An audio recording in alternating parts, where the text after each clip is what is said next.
Le 23 avril 2022, l'on saura le nom du nouveau président de la Fédération ivoirienne de football. Les élections du prochain dirigeant de cette institution sportive, après plusieurs reports, seront organisées à Yamoussoukro, capitale politique, à l'occasion d'une assemblée générale élective. Qui de Sori Diabaté, Idriss Yassine Diallo ou Didier Drogba, dont les candidatures ont été validées, présidera aux destinées du football ivoirien pour les 5 prochaines années. Ces derniers tentent de convaincre les 81 votants à leur donner leur voix, mais cette dernière semaine, la question de la légitimité ou non du candidat Didier Drogba, ancien capitaine de l'équipe nationale, a fait couler beaucoup d'encre et de salive. Les Ivoiriens qui s'intéressent particulièrement à cette élection ne se font pas prier pour prendre position.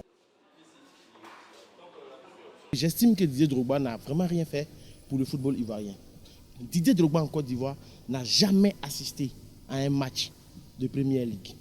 Il n'a jamais été, même lorsque les enfants, après sa retraite, les Yaya Touré, les Kolo et autres sont allés remporter la CAN pour revenir, il n'a même pas été capable d'aller soutenir ses jeunes frères pendant cette finale-là.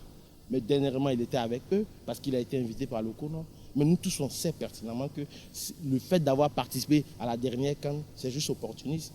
Ça fait 22 ans que, je peux dire même depuis 92, autant de Djengou, c'est nous. C'est les mêmes gars qui nous gouvernent. C'est un groupe d'amis qui s'opposent à la candidature de Didier Drogba.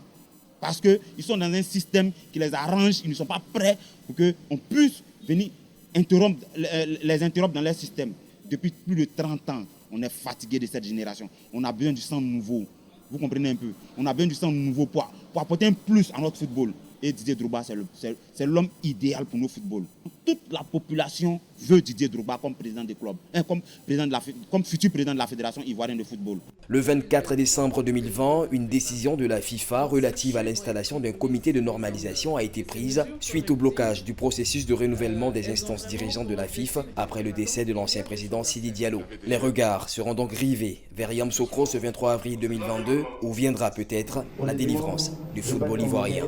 Jamais une élection du président de la Fédération ivoirienne de football aura suscité autant d'engouement. Les raisons sont claires. Le football ivoirien va mal. Il faut le sauver, surtout lorsqu'on sait qu'on est à presque un an de la tenue de la Coupe d'Afrique des Nations en terre ivoirienne. Yannick Diaoun, Abidjan, pour Africa News.